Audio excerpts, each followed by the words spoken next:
और आइए देखते हैं प्रमुख खबरें।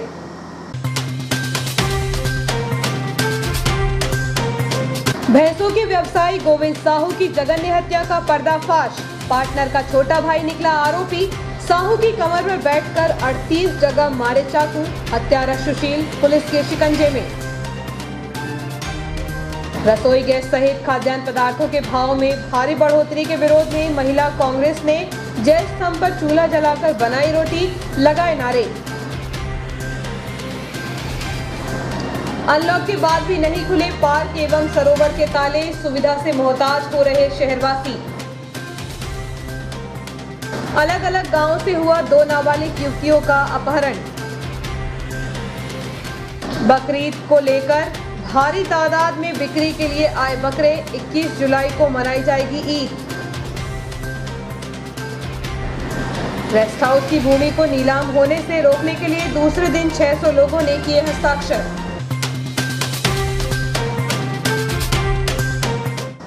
अब खबरें विस्तार से। पुलिस ने 9 जुलाई की रात को हुई डेयरी संचालक की हत्या की गुत्थी सुलझा ली है। भैंसों के धंधे में स्वर्गीय पहाड़ी यादव के भाई सुशील को शामिल न करना पहाड़ी के पार्टनर गोविंद साहू के लिए मुसीबत बन गया। इस बात से खफा होकर उसने साहू की हत्या कर दी। उसने कमर के ऊपर बैठकर ताबड़तोड़ छुरे से हमला किया था, जिसके शरीर में 38 जख्म मिले थे। पुलिस ने हत्यारे को गिरफ्तार कर लिया है। भैंसों के धंधे में स्वर्गीय पहाड़ी यादव के भाई सुशील को शामिल न करना पहाड़ी के पार्टनर गोविंद साहू के लिए मुसीबत बन गया, जिसकी कीमत उसे अपनी जान देकर अदा करनी पड़ी। सुशील द्वारा लंबे समय से गोविंद पर व्यापार में शामिल करने को लेकर दबाव बनाया जा रहा था एवं पहाड़ी के परिवार में गोविंद की दखलंदाजी भी सुशील को अच्छी नहीं लगती थी, जिसके चलते आरोपी सुशील ने गोविंद की कमर पर बैठकर चाकू से शरीर में ताबड़तोड़ 38 जगह हमला कर पूरे शरीर को गोद दिया था, जिससे श्री साहू की मौत हो गई थी। मौके पर मौजूद नौकरों द्वारा सुशील को मना करने पर उन्हें भी जान से मारने की धमकी देकर चुप करा दिया गया था। हत्या के बाद डरा हुआ गोविंद साहू का नौकर नर्मदा प्रसाद यादव उर्फ छोटू यादव निवासी भट्ट गांव मौके से भाग निकला, जिसके बाद प्रारंभिक जांच में उसे ही हत्या का आरोपी समझा जा रहा था। लेकिन पुलिस द्वारा वैज्ञानिक तरीके से की गई पूछताछ के बाद पूरे मामले की वास्तविकता सामने आ गई और गोविंद साहू के दोनों ही कर्मचारी नर्मदा प्रसाद उर्फ छोटू यादव एवं टिल्लू यादव ने आंखों देखा पूरा घटनाक्रम पुलिस के सामने बयां कर दिया। पुलिस ने हत्या में प्रयुक्त खून लगा हुआ बड़ा चाकू एवं हत्या के दौरान पहने हुए सुशील के खून लगे कपड़े भी बरामद कर लिए हैं। पुलिस ने आरोपी सुशील पर धारा 302 भारतीय दंड विधान के तहत गिरफ्तार कर आरोपी को न्यायालय में पेश कर दिया है। गुरुवार को थाना परिसर में थाना प्रभारी रामस्नेही चौहान ने इस हत्याकांड का खुलासा कर दिया। वहीं पुलिस अधीक्षक संतोष गौर द्वारा मामले का खुलासा करने वाली टीम को 5000 रुपए इनाम देने की घोषणा की गई।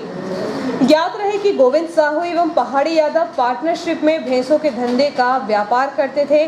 पहाड़ी यादव की मौत के बाद उसका छोटा भाई सुशील गोविंद साहू पर उक्त धंधे में पार्टनर बनाने का दबाव बना रहा था, जिसे साहू ने मना कर दिया था। इसके अलावा साहू ने सुशील की 2 भैंसें भी ट्रक में लाने से इनकार कर दिया था, जिसे सुशील ने अपमान समझा और गुस्से और आक्रोश में आकर उसने गोविंद साहू की हत्या कर दी। कई वर्षों से गोविंद साहू पहाड़ी यादव के नाम पर संचालित प्रदीप यादव डेयरी में रहता था। यहीं से भैंसों का कारोबार चलता था। लगभग 1.5 माह पूर्व कोरोना के चलते पहाड़ी यादव का निधन हो गया था, जिसके बाद से सुशील धंधे में शामिल करने के लिए साहू पर दबाव बना रहा था। डेयरी पर 2 कर्मचारी छोटू उर्फ नर्मदा प्रसाद एवं टिल्लू यादव भी शामिल रहते थे। हत्या के वक्त दोनों वहां मौजूद थे। घटना होने के बाद डर के मारे छोटू अपने गांव भाग गया था, जिससे प्रारंभिक जांच में पुलिस की शंका की सुई छोटू पर ही टिक गई थी।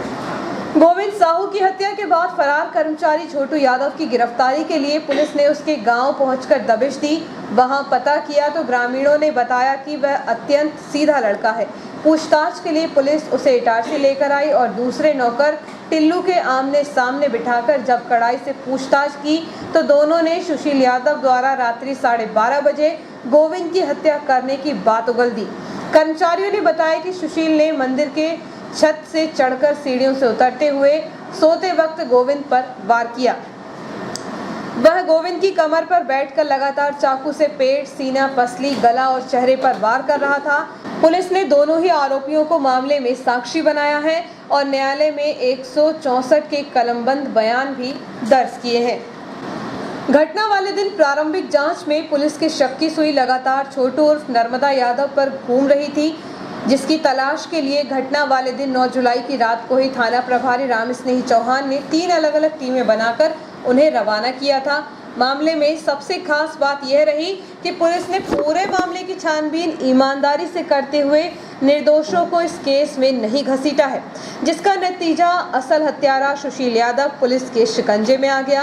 पुलिस अधीक्षक संतोष गौर के मार्गदर्शन, एसडीओपी महेंद्र मालवीय के निर्देशन में टीआई रामस्नेही चौहान, एसआई विवेक यादव, एचके शुक्ला, एएसआई संजय रघुवंशी, प्रधान आरक्षक हेमंत तिवारी, युयुत्स यादव, भागवेंद्र भूपेश, अशोक चौहान, अविनाश, हरीश, सुनील ओझा, धर्मेंद्र, केतन, दिनेश, प्रदीप, पुष्पेंद्र भदौरिया, आकाश की महत्वपूर्ण भूमिका रही। दिनांक 9-10 की दरमियानी रात को भैंसों की व्यवसायी गोविंद साहू की चाकू से गोदकर जगह हत्या की गई। घटना की जैसे सूचना मिली, पुलिस ने तत्परता से जाकर और मौके पर एफआईआर में मृतक के साथ में 2 उनके घरेलू नौकर जो भैंसों का काम करते हैं वो छोड़ दिए। एक के नाम टिल्लू यादव है और एक का छोटू नंद प्रसाद है। दोनों घटना देखी थी, लेकिन चूँकि आरोपी सुशील यादव जो है, जो उनका व्यवसायी पहाड़ यादव का छोटा भाई उसके द्वारा हत्या की गई थी, तो डराया था, इसलिए उन लोगों ने सुशील यादव का नाम ना बताकर और अज्ञात बता दिया था। उसी समय छोटू यादव जो नौकर था वो मौके से फरार हो गया था। मौके से फरार होने पर पूरा संदेह छोटू यादव तरफ पुलिस का चला गया था। मृतक परिवार का भी संदेह छोटू यादव तरफ जा रहा था। टिल्लू यादव डर के कारण कुछ बताने को तैयार नहीं था। बाद में जब टिल्लू यादव से और छोटू यादव को भटगांव से पकड़ कर लाके पूछताछ की तो इस घटना में आरोपी कोई और निकला। छोटू यादव को साक्षी बनाया गया जो संदेही था, और सुशील यादव जो भैंसों के व्यापार में शामिल नहीं करने के कारण मृतक गोविंद साहू से रंजिश रख रहा था और भैंसों के परिवार में 2 भैंसें अपनी लाने के लिए, एक ट्रक में 2 भैंसें लाने के लिए बार बार बोलता था और ये भैंसों के व्यापार में शामिल नहीं कर रहे थे। इसी बात की रंजिश को लेकर उनको लगातार चाकुओं से करीब 38 बार चाकू से वार करके उनकी जघन्य हत्या की। आरोपी को कल शाम को गिरफ्तार कर लिया है। पूछताछ में उन्होंने जुर्म स्वीकार किया है। घटना में प्रयुक्त आला खत्म और खून लगे कपड़े सब बरामद हो चुके हैं। पर्याप्त साक्ष्य होने पर आरोपी को आज माननीय न्यायालय पेश किया जा रहा है। कुछ जो पैसे पड़े मिले हैं वहाँ पे अलवारी से जो पैसे बिखरे मिले हैं, उनमें जो पैसे हैं वो भैंसों के भूसा के पास जो होटले बने हैं उन पर पाए गए थे और अलवारी में मिल गए थे। और ऐसा प्रतीत होता है कि घटना क्रिएट करने के लिए बिखराया गया था ताकि पुलिस या लोग भ्रमित रहें कि कोई चोरी करने के उद्देश्य से हत्या की गई, जबकि घटना ऐसी नहीं है, बल्कि सीधा जो पर्दाफाश हुआ है उसमें घटना व्यवसाय में शामिल ना करने के कारण ही पार्टनर के छोटे भाई द्वारा ही, सुशील यादव द्वारा ही इसमें हत्या करना। रसोई गैस, पेट्रोल, डीजल सहित अन्य खाद्यान्न पदार्थों के दामों में बेतहाशा बढ़ोतरी के विरोध में महिला कांग्रेस द्वारा जयस्तंभ चौक पर चूल्हा जलाकर एवं केंद्र सरकार के खिलाफ जमकर नारेबाजी करते हुए बाजार में रैली निकालकर अपना विरोध प्रदर्शन किया। प्रदेश महिला कांग्रेस के आह्वान पर स्थानीय महिला संगठन द्वारा स्थानीय जयस्तंभ चौक पर रसोई गैस, पेट्रोल, डीजल एवं खाद्यान्न पदार्थों के दामों में भारी बढ़ोतरी के विरोध में चूल्हा जलाकर उस पर महिलाओं द्वारा रोटी बनाकर प्रदर्शन किया गया। इस दौरान केंद्र सरकार के खिलाफ जमकर नारेबाजी करते हुए महंगाई कम करने की मांग दोहराई। महिलाओं ने थाली पीटते हुए जयस्तंभ चौक से एक रैली निकाली जो बाजार का भ्रमण करते हुए वापस जयस्तंभ चौक पहुंची। इस अवसर पर जिला अध्यक्ष माधवी मिश्रा, नगर अध्यक्ष सीमा भदौरिया, पूर्व नगर पालिका अध्यक्ष नीलम गांधी, रवि जायसवाल, पंकज राठौर, आशा सोनी, मोहन झलिया, अभ्यत पांडे, मयूर जायसवाल, मालती शर्मा, रजनी राठौर, संजय बस्तवाल, कला रैकवाल, निशा बड़कुल, चित्रा मेहरा, लता माधव, अंजना, गोल्डी बैस, मुकेश गांधी आदि उपस्थित थे। गैस के दाम वापस लो, वापस लो, वापस लो, गैस के दाम वापस लो, वापस लो।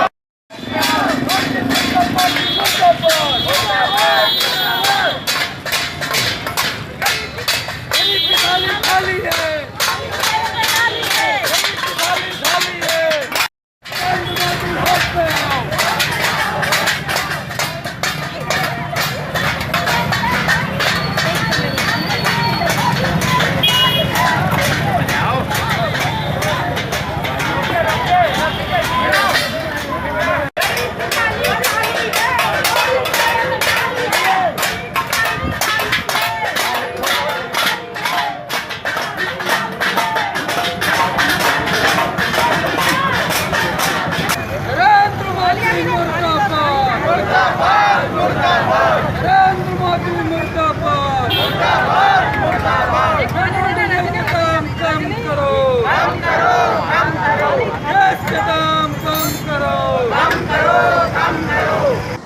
रेस्ट हाउस के पीछे की भूमि को सरकार द्वारा नीलाम किए जाने को लेकर जमीन पर संघर्ष समिति द्वारा दूसरे दिन बाजार में घूमकर लोगों से भूमि बेचने के विरोध में करीबन 600 लोगों ने हस्ताक्षर किए।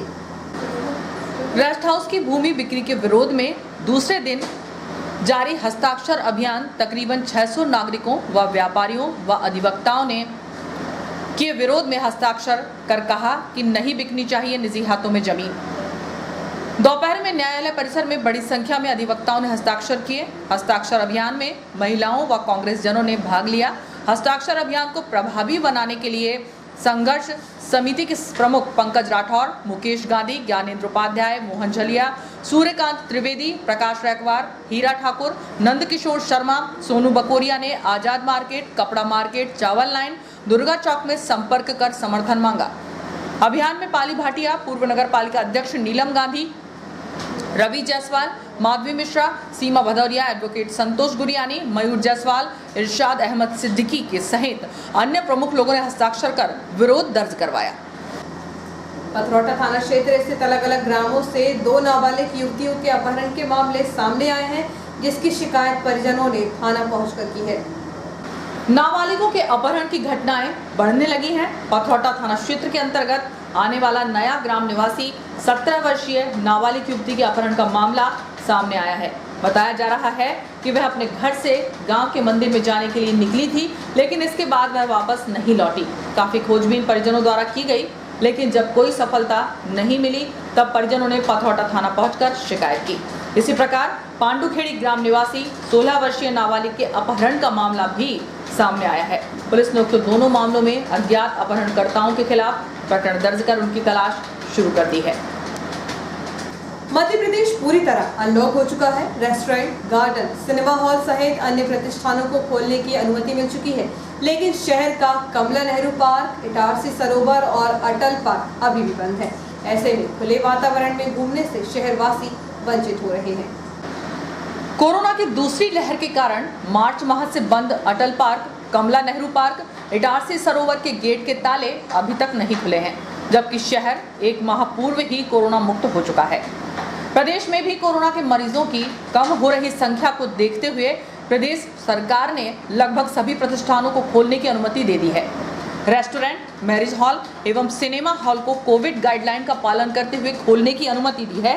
विवाह समारोह में भी 100 लोगों के शामिल होने के निर्देश जारी किए गए। इनमें प्रतिष्ठान जरूर खुल चुके हैं, लेकिन इटारसी के पार्क अभी भी बंद हैं। इनमें शहर का बड़ा पार्क अटल पार्क, कमला नेहरू पार्क और इटारसी सरोवर अभी भी बंद है। पार्क के स्वच्छ वातावरण में टहलने के लिए बड़ी संख्या में लोग सुबह और शाम अटल पार्क एवं इटारसी सरोवर में जाते थे, ताकि कुछ पल सुकून के बिता सकें। इसके अलावा पार्कों में लगे झूले एवं फिसल पट्टी सहित अन्य मनोरंजन के साधन बच्चों के लिए आकर्षण का केंद्र रहते हैं, लेकिन पार्कों के गेट में बंद ताले के कारण बच्चे वहां तक नहीं पहुंच पा रहे। वहीं पार्कों के झूले भी टूट रहे हैं। कमला नेहरू पार्क का झूला टूटने के साथ अन्य मनोरंजन के साधन खराब हो रहे हैं। ऐसे में गेट खुलने के बाद भी उनकी सुविधा से वह वंचित रहेंगे। इस संबंध में जब नगरपालिका सीएमओ हेमेश्वरी पटले से बातचीत की गई तो उन्होंने कहा कि पार्क को खोलने के लिए शासन से कोई आदेश नहीं मिला है। आदेश मिलने के बाद शहर के सभी पार्क एवं सरोवर आम नागरिकों के लिए खोल दिए जाएंगे। सोपा संगठन के आह्वान पर प्रदेश के स्कूलों में एक दिन के लिए ऑनलाइन क्लास बंद की गई थी। उक्त हड़ताल के बाद मुख्यमंत्री ने स्कूल संचालकों की समस्याओं को देखते हुए 25 एवं 26 जुलाई से 11वीं और 12वीं की कक्षाएं नियमित प्रारंभ करने के निर्देश जारी किए हैं। सोपा संगठन के आह्वान पर संपूर्ण मध्य प्रदेश में ऑनलाइन क्लासेस एक दिन के लिए सांस्कृतिक रूप से बंद की गई थी। हड़ताल के पश्चात मुख्यमंत्री द्वारा स्कूल संचालकों की समस्याओं पर संज्ञान लेते हुए 14 तारीख को एक घोषणा की गई कि संपूर्ण मध्य प्रदेश में 25-26 जुलाई से 11वीं और 12वीं कक्षाओं की नियमित कक्षाएं प्रारंभ की जाएंगी। सोपा संगठन की प्रमुख मांगों में से एक मांग स्कूल खोलना ही था। संगठन द्वारा प्रमुख रूप से अन्य जो मांग की जा रही है उसमें मध्य प्रदेश सरकार द्वारा विगत 4 वर्षों से RTE की राशि का भुगतान स्कूल संचालकों को नहीं किया गया है, जिससे स्कूल संचालक अत्यंत परेशानी का सामना कर रहे हैं। स्कूल संचालकों की एक बड़ी धनराशि RTE के मद में रुकी हुई है। अगर शासन द्वारा इसे समय पर जारी कर दिया जाता है तो विद्यालयों को काफ़ी मदद मिलेगी। शासन द्वारा जिस प्रकार से संगठन की मांग को मानते हुए क्रमबद्ध तरीके से स्कूल प्रारंभ करने की प्रक्रिया प्रारंभ की गई है, उसी तारतम्य में अगर अन्य मांगों पर भी सहृदयतापूर्वक शासन अगर विचार करता है तो इस संक्रमण काल में विद्यालयों को अत्यंत मदद मिलेगी। सोपा संगठन मुख्यमंत्री का आभार प्रकट करते हैं कि उन्होंने संगठन की समस्याओं को देखते हुए तत्काल इस पर कार्रवाई की। सोपा संगठन द्वारा 12 तारीख को एक सांकेतिक बंद का आह्वान किया गया था, जिसमें संगठन द्वारा ऑनलाइन क्लासेस का संचालन पूर्णतः बंद किया था। उसी संदर्भ को ध्यान में रखते हुए माननीय मुख्यमंत्री महोदय द्वारा कल एक स्टेटमेंट जारी किया गया है, जिसमें उन्होंने 25 और 26 जुलाई से 11th और 12th क्लासेस को नियमित रूप से संचालित करने की 50% उपस्थिति के साथ संचालित करने की अनुमति प्रदान की है। इसी के साथ उनका ये भी कहना है कि आगे अगर सारी स्थितियां अनुकूल रहीं तो आने वाले एक हफ्ते पश्चात दोबारा सारी चीज़ों का विश्लेषण कर 9th और 10th क्लासेस को भी संचालित करने की अनुमति दी जाएगी और क्रमशः इसी प्रकार से 5th से लेके 8th तक और नर्सरी से लेके 5th तक की क्लासों का भी संचालन आने वाले समय में परिस्थितियों के अनुसार किया जाएगा। मूलतः हम इस चीज़ के लिए माननीय CM साहब को धन्यवाद देते हैं कि उन्होंने हमारी जो मुख्य मांगें थी उसमें से एक मुख्य मांग स्कूल प्रारंभ करने की थी, जिसको उन्होंने सहज स्वीकार करते हुए उस चीज़ की अनुमति प्रदान की है। इसी प्रकार से सभी स्कूल संचालकों की एक जो बड़ी समस्या है वो है RTE का पैसा। राइट टू एजुकेशन के अंतर्गत सारे स्कूल संचालक 25% विद्यार्थियों को निःशुल्क शिक्षा उपलब्ध करवाते हैं, जिसका कि भुगतान एक नॉमिनल भुगतान, न्यूनतम भुगतान जो है सरकार द्वारा किया जाता है। लेकिन विगत 4 वर्षों से सरकार द्वारा इस प्रकार का भुगतान अभी तक नहीं किया गया है या आंशिक रूप से किया जा रहा है।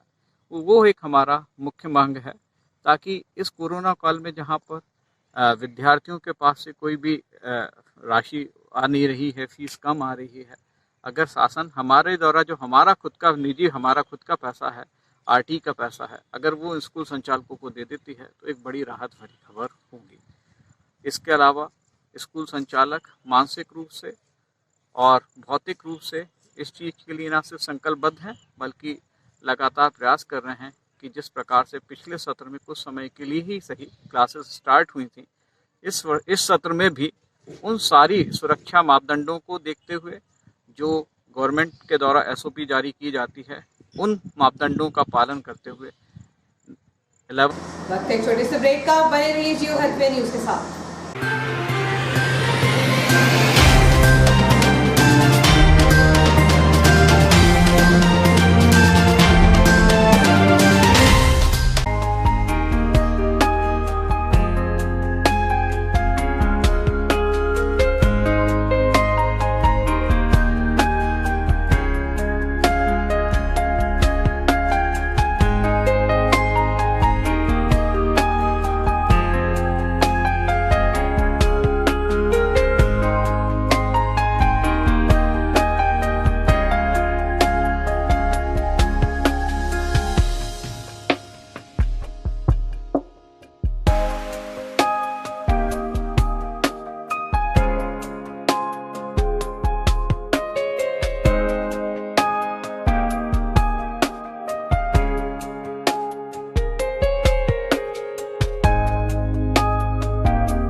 कुछ पाने की हो आस आस, कोई अरमा हो जो खास खास आशाएं, हर कोशिश में हो बार बार, करे दरियाओं को आर पार आशाएं, तूफानों को चीर के मंजिलों को छीन ले, आशाएं ले दिल की, उम्मीदें हंसे दिल की, अब मुश्किल नहीं कुछ भी, नहीं कुछ भी, आशाएं ले दिल की, उम्मीदें हंसे दिल की, अब मुश्किल नहीं कुछ भी, छुपाने की हो आस आस, कोई अरमा हो जो खास खास आशाएं, हर कोशिश में हो बार बार, करे दरियाओं को आर पार आशाएं, तूफानों को चीर के मंजिलों को। मिला क्या? वेट, रो, got it.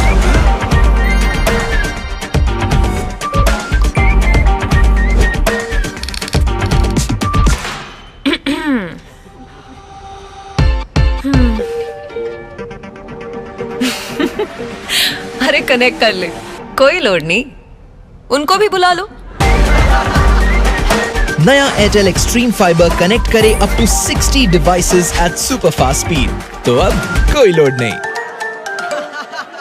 Airtel stream fibre अब इटारसी शहर में उपलब्ध। कनेक्शन प्राप्त करने के लिए आज ही संपर्क करें। हमारा पता है Airtel office near Axis bank, Deshbandhupura, Itarsi.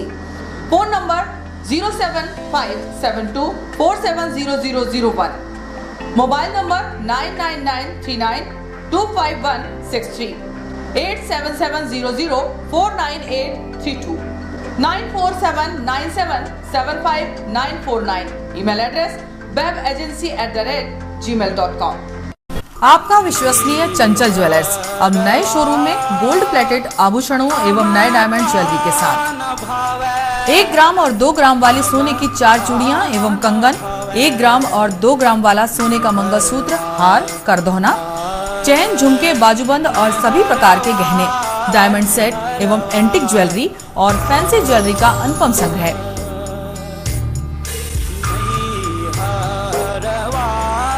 दुल्हन सेट किराए पर उपलब्ध है। 1 ग्राम और 2 ग्राम की हर खरीदी पर निश्चित उपहार पाएं। 1 ग्राम ज्वेलरी मात्र 2000 रुपए में, 2 ग्राम ज्वेलरी मात्र 4000 रुपए में, 3 ग्राम ज्वेलरी मात्र 6000 रुपए में, 4 ग्राम ज्वेलरी 8000 रुपए में, 5 ग्राम ज्वेलरी मात्र 10000 रुपए में। हमारा नवीन पता है चंचल jewellers, Guru Nanak complex, Bharat talkies road, Itarsi.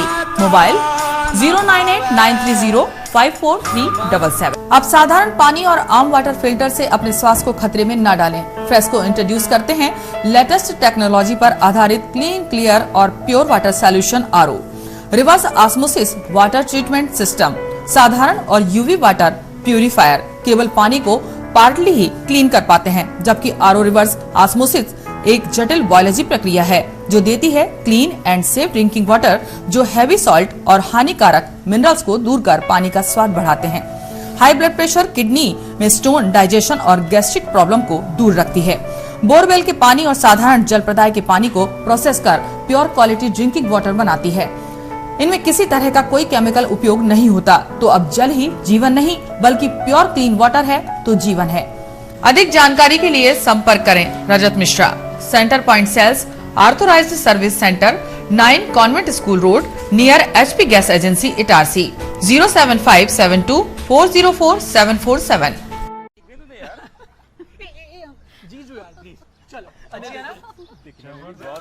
अजी ये शुरुआत नहीं, थोड़ा रिवाइंड करना होगा। मिलिए इस परिवार से जो एक मिनी इंडिया है।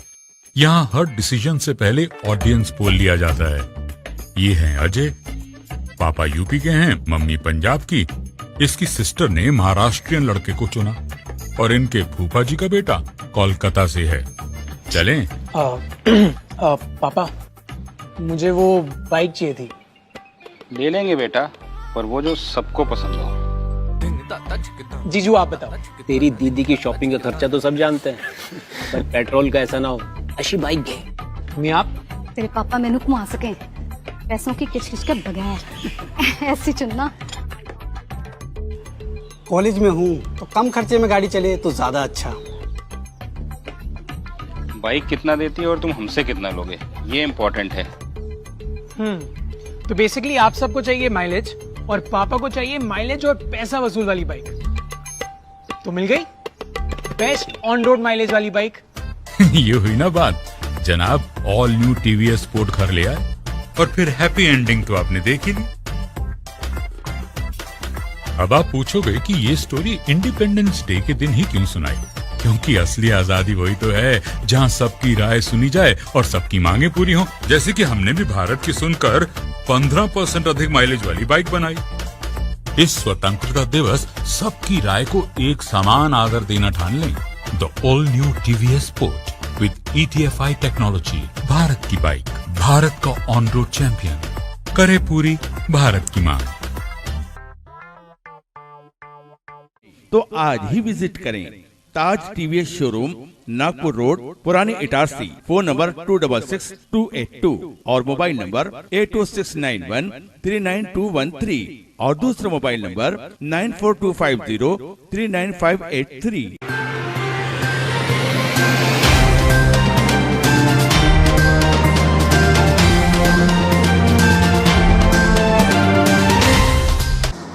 नमस्कार, ब्रेक के बाद जियो हैप्पी न्यूज में एक बार फिर आपका स्वागत है। मैं बीना ठाकुर। विधायक डॉक्टर सीतासन शर्मा द्वारा जयप्रकाश सचान को विद्युत वितरण केंद्र पथौटा का प्रतिनिधि नियुक्त किया गया है। उनकी नियुक्ति पर शुभ चिंतकों द्वारा बधाई दी गई। मेहरा गांव ग्राम पंचायत के अंतर्गत आने वाले रामनगर निवासी जयप्रकाश सचान को विधायक डॉक्टर सीतासरण शर्मा द्वारा विद्युत वितरण कंपनी पथरौटा केंद्र में विधायक प्रतिनिधि नियुक्त किया गया है। विधायक प्रतिनिधि बनने से क्षेत्र की बिजली समस्या का वह निराकरण कराने का प्रयास करेंगे। प्रतिनिधि बनने पर उन्होंने विधायक डॉक्टर श्री शर्मा का आभार व्यक्त किया। तो वहीं मेहरा गांव सरपंच जितेंद्र पटेल, मेहरा गांव शासकीय स्कूल के प्रतिनिधि सुरेश चौरे, पुरानी इटारसी मंडल महामंत्री विनोद बारसे, विजय भगाले, जितेंद्र माहिरे, कैलाश वर्मा, बंटी पटेल, महेश येवले, शिव मंडलेकर, ठाकुर नीतेश सिंह, पीके शर्मा, अनिल पीके, अन्य सदस्यों ने उन्हें बधाई दी। बकरीद को लेकर हाट बाजार में भारी तादाद में बकरे बिकने को आए थे। वहीं मुस्लिम भाई बड़ी तादाद में बाजार में बकरे खरीदने पहुंचे थे। ग्राहक 10 से 20 हजार तक के बकरे बेचते एवं खरीदते देखे गए। मुस्लिम समाज की आस्था एवं विश्वास का पर्व बकरीद उल जुहा 21 जुलाई को मनाई जाएगी। रमजान का पाक महीने के 70 दिन इस पर्व को मनाया जाता है, जिसे लेकर हाट बाजार में होशंगाबाद के साथ आसपास के जिले में बकरे बिकने के लिए आते हैं। गुरुवार को लगे हाट बाजार में 10 से 20 हजार तक के बकरों की खरीद फरोख्त हुई। इस दौरान अंजुमन कमेटी के अध्यक्ष गुड्डू सिद्दीकी ने बताया कि 21 जुलाई को बकरीद अमन एवं चैन के साथ मनाया जाएगा। 21 जुलाई को सुबह 8 से 9:30 बजे तक सभी मस्जिदों में नमाज पढ़ी जाएगी। कोरोना से बचाव के सभी नियमों का पालन किया जाएगा। 21 तारीख की ईद है। कोरोना काल को देखते हुए सब अपने अपने घर में ईद हर साल मनाते हैं, वैसे इस साल ही मनाई जाएगी और मस्जिदों में मास्क के साथ नमाज अदा की जाएगी। 21 तारीख को सुबह 8 बजे से लेकर 9:30 बजे तक हर मस्जिद में नमाज अदा की जाए। पूरा आवाम अच्छे से त्यौहार मनाए, पूरा शहर अमन चैन और अच्छा खुशहाल रहे, कोरोना से बचे, मास्क का इस्तेमाल जरूर करें और सभी सुरक्षित और अच्छे से मास्क लगाकर त्यौहार मनाए और शहर में भी बाजार में आए तो मास्क जरूर पहने। मानसून को रूठे हुए अब 1 माह का समय बीत चुका है। ऐसे में सूखे की संभावना जताई जाने लगी है। 1 माह बोनी पिछड़ने के कारण अब बोनी को लेकर किसान चिंतित हैं, तो वहीं जो किसान पहले बोनी कर चुके हैं उनकी फसल सूखने लगी है। गर्मी से भी हाल बेहाल हो रहा है। जुलाई माह आधा बीत चुका है। इस माह में जहां झमाझम वर्षा होती थी, इस वर्ष मानो मॉनसून रूठ गया है। जून की शुरुआत हफ्ते में 3 दिन जिस तरह की वर्षा हुई, उसे देखकर मौसम विज्ञानी भी अच्छी बारिश की संभावना व्यक्त कर रहे हैं, लेकिन सभी संभावना और अनुमानों को परे कर आधा जुलाई बीतने पर भी झमाझम बारिश के लिए खेत भी तरस रहे हैं और गर्मी से झुलस रहे नागरिक भी। खेत सूख रहे हैं और सबसे अधिक पानी की जरूरत वाली धान की फसल भी। सोयाबीन से धोखा खाए किसान अच्छी बारिश तवा से मिलने वाले पानी की उम्मीद में धान की उपज की तरफ चल पड़े हैं। लेकिन भारतीय कृषि को मानसून का जुआ कहा जाता है और इस जुए में हार किसान की हो रही है। उपज नहीं होगी तो महंगाई बढ़ेगी, फर्क आमजन को पड़ेगा। उपज नहीं होगी तो शहरों का कारोबार प्रभावित होगा, असर व्यापार पर पड़ेगा। ऐसे में लोग दुआ कर रहे हैं कि अच्छी बारिश हो जाए, लेकिन मौसम विभाग के अनुमानों पर गौर करें तो अगले 24 घंटे में तेज बारिश की उम्मीद नहीं दिखती है। मौसम विभाग ने आगामी 24 घंटे में होशंगाबाद संभाग के जिलों में कहीं कहीं वर्षा या गरज चमक के साथ बौछारें और कहीं कहीं गरज के साथ बिजली चमकने गिरने की संभावना जताई है। पिछले 24 घंटे में संभाग के घोड़ा डोंगरी जिला बैतूल में 4 सेंटीमीटर, जिला हरदा में 2 सेंटीमीटर वर्षा दर्ज की गई है। प्रशासन द्वारा बाजार की दुकानें जरूर रात 8 बजे बंद करा दी जाती हैं, लेकिन रेलवे स्टेशन रोड की दुकानें देर रात तक गुलजार रहती हैं, जिन्हें बंद कराने के लिए कोई भी अमला नहीं पहुंचता। वर्तमान में शहर कोरोना मुक्त हो चुका है, लेकिन तीसरी लहर की आहट से दहशत बढ़ने लगी है। हालांकि प्रदेश में कम हो रहे कोरोना के मरीजों को देखते हुए कोविड-19 की गाइडलाइन की शर्तों के मुताबिक बाजार अनलॉक हो चुके हैं। इसके लिए प्रदेश सरकार ने रात 10 बजे तक का समय निर्धारित किया है। इसके बाद कोई भी दुकानें नहीं खुलेंगी। हालांकि शहर का बाजार प्रशासन रात 8 बजे बंद करा देता है, लेकिन इसके विपरीत रेलवे स्टेशन रोड की दुकानें देर रात तक खुली रहती हैं। उल्लेखनीय है कि बाजार रात 8 बजे बंद होने के बाद सन्नाटा पसर जाता है। ऐसे में रेलवे स्टेशन के सामने की दुकानें खुली होने के कारण यहां देर रात तक चहल पहल बनी रहती है। ऐसा भी नहीं है कि पुलिस एवं प्रशासन इससे अनजान हो, बावजूद इसके दुकान संचालकों के खिलाफ कोई कार्रवाई नहीं हो रही। यही वजह है कि दुकान संचालकों के हौसले बुलंद हैं, जो देर रात तक दुकानें संचालित करते हैं। यहाँ चहल पहल के बीच में असामाजिक तत्वों द्वारा भी असामाजिक गतिविधियां संचालित की जा रही हैं।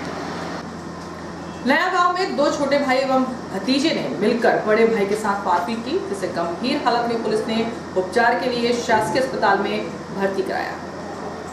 समीपस्थ ग्राम नया गांव निवासी भगवान दास यादव के साथ उसी के छोटे भाई रामेश्वर मयंक यादव और उसके भतीजे श्याम सिंह यादव ने मिलकर मारपीट की।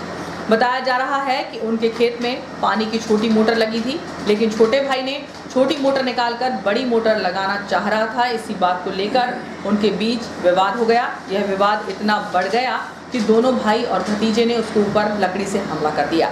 इस हमले में उसके सिर में गहरी चोट आई है, जिसे उपचार के लिए शासकीय अस्पताल में भर्ती किया गया। इस मामले में पुलिस ने आरोपियों के खिलाफ प्रकरण दर्ज कर कार्रवाई शुरू कर दी है। रेल प्रशासन द्वारा यात्रियों की सुविधा के लिए वर्तमान में चलाई जा रही 4 स्पेशल ट्रेनों के चलने की अवधि को आगे बढ़ाने का निर्णय लिया गया है। गाड़ी संख्या 02134 जबलपुर बांद्रा टर्मिनस साप्ताहिक स्पेशल ट्रेन 31 दिसंबर तक तथा गाड़ी संख्या 02133 बांद्रा टर्मिनस जबलपुर साप्ताहिक स्पेशल ट्रेन 1 जनवरी तक चलती रहेगी।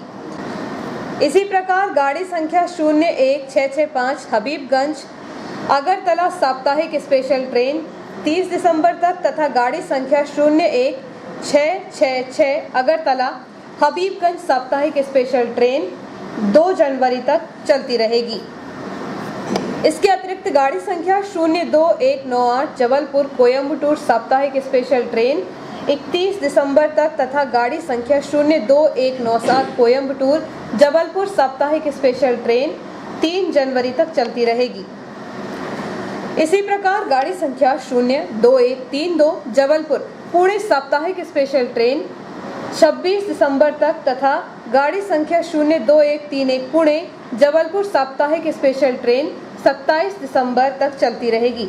इन स्पेशल ट्रेनों के चलने के निर्धारित दिन, ठहराव, समय सारणी और कंपोजिशन यथावत रहेंगे। यह गाड़ियां पूर्णतः आरक्षित हैं, अतः इनमें कंफर्म टिकटधारी यात्रियों को ही यात्रा करने की अनुमति है। यात्रियों से अनुरोध है कि यात्रा के दौरान मास्क का सदैव उपयोग करने के साथ ही कोविड-19 से संबंधित सरकार द्वारा जारी सभी दिशा निर्देशों का पालन करें ताकि संक्रमण से बचा जा सके। और अंत में मुख्य समाचार एक बार फिर। भैंसों के व्यवसायी गोविंद साहू की जघन्य हत्या का पर्दाफाश। पार्टनर का छोटा भाई निकला आरोपी। साहू की कमर पर बैठकर 38 जगह मारे चाकू। हत्यारा सुशील पुलिस के शिकंजे में। रसोई गैस सहित खाद्यान्न पदार्थों के भाव में भारी बढ़ोतरी के विरोध में महिला कांग्रेस ने जल स्तंभ पर चूल्हा जलाकर बनाई रोटी, लगाए नारे। अनलॉक के बाद भी नहीं खुले पार्क एवं सरोवर के ताले, सुविधा से मोहताज हो रहे शहरवासी। अलग अलग गांवों से हुआ 2 नाबालिग युवतियों का अपहरण। बकरीद को लेकर भारी तादाद में बिक्री के लिए आए बकरे। 21 जुलाई को मनाई जाएगी ईद। रेस्ट हाउस की भूमि को नीलाम होने से रोकने के लिए दूसरे दिन 600 लोगों ने किए हस्ताक्षर। इस बुलेटिन में इतना ही। आज्ञा दीजिए। नमस्कार।